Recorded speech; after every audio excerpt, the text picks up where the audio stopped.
Monsoon की देरी का असर खरीफ फसलों की खेती पर पड़ रहा है। मानसून अभी तक दक्षिण पश्चिम महाराष्ट्र में ही अटका हुआ है और पूर्व में पूर्वी बिहार और झारखंड तक पहुंच पाया है, जिस वजह से खरीफ की खेती पिछड़ने लगी है। दलहन का रकबा सबसे ज्यादा पिछड़ा हुआ है।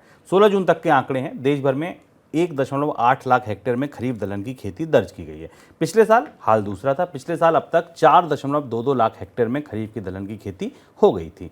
खरीफ तिलहन धान का रकबा भी पिछले साल के मुकाबले पिछड़ा हुआ है। हाँ, कपास में और मोटे अनाज की खेती में पिछले साल के मुकाबले कुछ राहत है, वहां हम कुछ आगे चल रहे हैं। अब आशंका ये जताई जा रही है कि एल नीनो की वजह से देश भर में फर्टिलाइजर, एग्रोकेमिकल प्रोडक्ट की बिक्री पर असर पड़ सकता है, क्योंकि जब बुआई हो ही नहीं रही है, देर से हो रही है, तो दवाई पहले खरीद के करेंगे क्या? सर, पहला सवाल ये कि बाजार पर क्या वाकई इसका असर अब दिखने लगा है? चलिए, एग्रीकल्चर और केमिकल हटा भी दीजिए, ओवरऑल बाजार पर भी इसका असर दिखने लगा है? बाजार पर इसका असर दिखने लगा और अब जो खबरें आना शुरू हुई वास्तव में चिंताजनक है मानसून को लेकर। लगातार पहली चीज़ तो ये कि मानसून में अभी हमें मानसून की जो प्रायद्वीपीय शाखा है, यानी जो भारत के पेनिनसुला की शाखा है, जो कर्नाटक महाराष्ट्र के हिस्से में सक्रिय, उसमें हमें कोई बड़ी बढ़ोतरी ऊपर होते नहीं दिखी। लेकिन इसकी जो पूर्वी शाखा है, जो पूर्वी धारा है, वो धीमे धीमे बढ़कर बिहार और उड़ीसा के इलाकों पर सक्रिय हो गई है। लेकिन जो मुख्य रूप से महत्वपूर्ण हिस्सा है भारत की खरीफ की कृषि के लिए, मराठवाड़ा, सेंट्रल इंडिया, वहाँ पर तापमान और बढ़ने की संभावना और भविष्यवाणी आईएमडी ने की है। ये आंकड़ा आपके सामने है जो मानसून की प्रगति दिखा रहा है। अगर आप नीली रेखाओं को देखें तो नीली रेखाएं अब पूर्वी भारत की तरफ बढ़ती दिखती हैं, पर जो दूसरी नीली रेखा है वो वहीं पर फंसी हुई है। इसकी वजह यह है कि विपर्जय का असर अभी राजस्थान के कुछ हिस्सों में है। अब बाजार की तरफ देखें, बाजार से जो सूचनाएं आ रही हैं वो थोड़ी चौंकाने वाली हैं। प्रमुख फूड कंपनियों ने अपने डिस्ट्रीब्यूटर से ये कहा है कि वो अपने स्टॉक्स करना शुरू करें फूड प्रोडक्ट्स के। अब वैसे फूड प्रोडक्ट्स के स्टॉक जो कंपनियों के पास होते हैं, डिस्ट्रीब्यूटर्स के पास होते हैं, शुभ, वो 15 दिन के होते हैं। लेकिन अब फूड कंपनियों को लग रहा है कि भारत में मानसून कमज़ोर होने, सूखे की आशंका के कारण आने वाले समय में फूड प्रोडक्ट्स की कीमतें भी बढ़ेंगी और सप्लाई में भी कमी आएगी, और इस वजह से उन्हें 25 दिन के स्टॉक्स रखने के लिए कहा गया है। 15 दिन से 25 दिन के स्टॉक रखने के लिए कहा गया है। इसकी बड़ी वजह यह है कि एल नीनो को लेकर अब आशंकाएं खत्म हो गई हैं। ऑस्ट्रेलिया की एजेंसी ने आज ही कहा कि एल नीनो के आने के जो 4 पैमाने, उनमें से 3 पैमाने पूरे हो चुके हैं, यानी एल नीनो स्थापित हो चुका है। भारत और दुनिया भर के मौसम विभाग भी कह रहे हैं। इसलिए कंपनियां अब इस बात के लिए तैयार हो रही हैं कि उन्हें अगले 3, 4, 5 महीने मुश्किल से जूझने पड़ेंगे।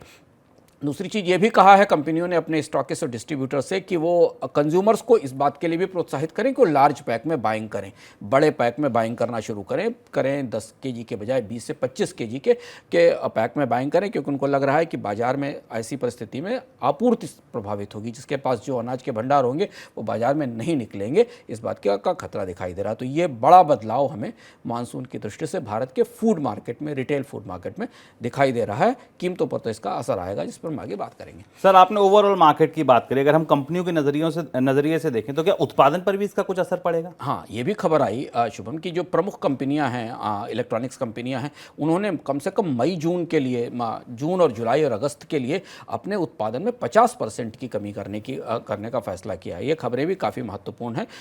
अगले 1-2 महीने बिक्री कम होने की संभावना के कारण जो इलेक्ट्रॉनिक्स, स्मार्टफोन बनाने वाली कंपनियां हैं, अपैरल बनाने वाली, गारमेंट बनाने वाली कंपनियां हैं, ये अपने उत्पादन में कटौती कर रही हैं और अपने डिस्ट्रीब्यूटर्स को, सेलर्स को, स्टॉकिस्ट को और जो रिटेल स्टोर्स हैं उनको ये कहा जा रहा है कि अब जो स्टॉक में पहले सामान रखा है इन्वेंट्री में, उसे बेचा जाए। कंपनियां आमतौर पर इस सीज़न में गर्मी के, समर्स के इलेक्ट्रॉनिक्स के सामानों की बिक्री देखती हैं, पर पूरा माहौल मानसून और सूखे की संभावना के कारण बदल चुका है। अब कंपनियां दिवाली के दौरान मांग की तैयारी करेंगी। उनको लग रहा है कि ये परिस्थिति जब निपटेगी खरीफ की फसल के बाद, दिवाली के दौरान मांग का रिवाइवल दिखाई देगा। तो उत्पादन में कमी भी हो रही। गोदरेज की तरफ से जो बयान छपा, उस हिसाब से उन्होंने अपने उत्पादन में, रेफ्रिजरेटर्स के उत्पादन में करीब 30 से 50% के कट की बात कही है। इकरा की एक रिपोर्ट आई है, वे मान रही है कि कंपनियां 25 से 30% की कटौती करेंगी अपने उत्पादन में आने वाले समय में, अगले 3 महीने के लिए, और इसका असर हमें रोजगार बाजार पर भी दिखाई देगा। सर, थाली पर आते हैं हम लौट के, क्योंकि सारी बात फसलों से शुरू हुई थी, खरीफ की बुआई से शुरू हुई थी, दलहन तिलहन की। थाली पर आपको इसका क्या असर पड़ते देख रहे हैं? रिजर्व बैंक के पास अब जो आंकड़े पहुंच रहे हैं, वित्त मंत्रालय के पास जो आंकड़े पहुंच रहे हैं, वो बता रहे हैं कि कम से कम 15 से 20 बेसिस पॉइंट की बढ़ोतरी महंगाई में हो सकती है। हम आपको लगातार बताते आ रहे हैं, मनी सेंट्रल में कल भी हमने बताया था कि अनाज की और सीरियल्स की और जो मानसून से प्रभावित होने वाली फसलें हैं, उनकी कीमतों में 5 से 15% की बढ़ोतरी हो चुकी है। और फिलहाल फिलहाल हालांकि पिछले 3 महीनों में हमने भारत में कंज्यूमर महंगाई में, उपभोक्ता महंगाई में कमी देखी है, लेकिन अब 3-4 बड़े ऐसे सेगमेंट हैं, दाल, दलहन, तिलहन और अनाज, इनमें महंगाई की तेज वापसी हो सकती है। रिजर्व बैंक इस बात को लेकर सतर्क है। रिजर्व बैंक की तरफ से इस बात का इशारा भी किया गया था कि अभी महंगाई की समस्या को समाप्त हुआ नहीं माना जाना चाहिए, महंगाई वापसी कर सकती है, इसलिए ब्याज दरों में कमी की प्रक्रिया लंबे समय तक शुरू होने की संभावना नहीं है। लेकिन जो परिस्थिति अब दिख रही है उस हिसाब से शायद अगले ही महंगाई के आंकड़े में हमें अनाज की कीमतों में बढ़ोतरी का असर दिखने लगेगा।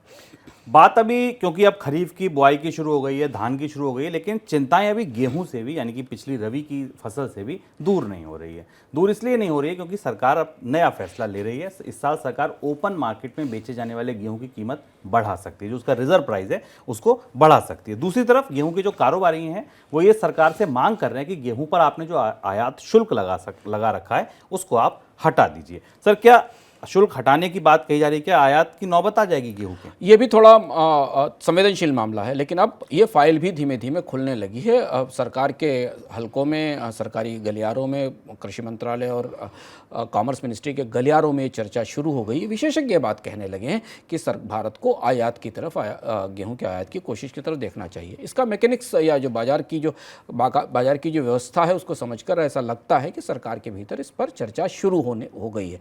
इसकी वजह यह है कि अभी सरकार ओपन मार्केट में करीब 1.5 मिलियन टन की बिक्री करने की तैयारी कर रही है, लेकिन सरकार के अधिकारी और बाजार ये मान रहा है कि इससे भी कीमतों में कोई बड़ी कमी आने की उम्मीद नहीं है, क्योंकि उसकी वजह यह है कि पूरी रबी की फसल के दौरान, जब रबी की खरीद हो रही थी फसल की, उस दौरान भी गेहूं की कीमतें बाजार में नहीं टूटी थी। सरकार पूरा पर्याप्त गेहूं की खरीद नहीं कर पाई थी, जबकि भारत ने निर्यात पूरी तरह से रोक रखा है। और अभी भी रबी की फसल खत्म होने के बाद, खरीफ की बुआई की तरफ बढ़ने के बाद भी बाजार में गेहूं की कीमतें नहीं बढ़ी हैं। तो बाजार को यह संकेत देने के लिए सरकार को यह भी लग रहा है कि उसके दखल से भी कीमतें नहीं घटेंगी। समझना इसलिए जरूरी है कि सरकार ने ओपन मार्केट की एक सेल की थी साल की शुरुआत में, थोड़ी सी कीमतें कम हुई थी, लेकिन फिर बाद में रबी की फसल आते समय उन कीमतों में फिर बढ़ोतरी हो गई। तो शायद इस बात की संभावना बनती दिखाई दे रही कि सरकार अगर आयात ना भी खोले तो आयात शुल्क में कमी करके बाजार को संकेत दे सकती है।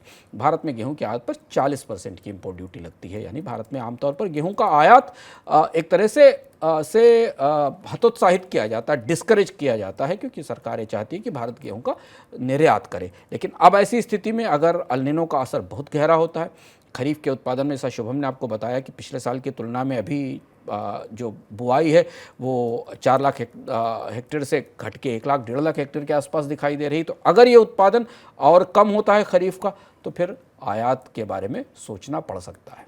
सोचिए गेहूं की कहानी कितनी उलझी हुई है।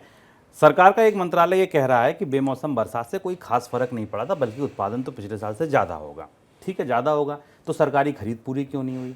सरकारी खरीद पूरी नहीं हुई तो ये आशंका जताई गई कि भैया लोगों ने होर्डिंग कर रखा है, सरकार ने स्टॉक लिमिट लगा दी। स्टॉक लिमिट के बाद क्यों नहीं निकला फिर गेहूं?